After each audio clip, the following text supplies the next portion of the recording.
The government has unveiled a £1.57 billion support package to help protect the futures of UK theatres, galleries, museums and other cultural venues. It follows several weeks of pressure, with industry leaders warning that many venues were on the brink of collapse. The recent announcement by the government has been welcomed and applauded by the arts industry, and they hope funds can be released quickly enough to minimise the damage of cuts being made to many organisations and be used speedily to employ freelance artists who have been hit so badly by the pandemic. However, for many venues across the country, there is still the elephant in the room surrounding when the social distancing rules in performing arts will be relaxed to allow the show to go on. There are lots of people in theatre who find it frustrating that there is a kind of blanket ban across activity.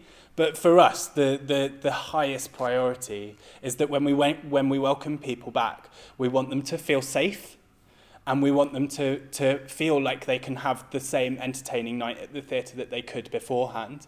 And there is a tricky thing with theatre spaces in that you are talking about hundreds of people who are very close together in an enclosed space and live performance that's happening on stage. And so we understand that there are some really complex things to negotiate, but the lack of clarity and the lack of communication is really challenging at this point in time. What we're certain of in this particular moment, and with lots of other theatres around the country, is that the physical distancing doesn't work for the economic reality of much of the theatre that we're making. And I think the experience will change, just as the experience of going to the pub is going to change. Artists and makers are inexhaustibly creative and innovative as well. And I think that there are a lot of really amazing ideas for how people can be reached through art during this time.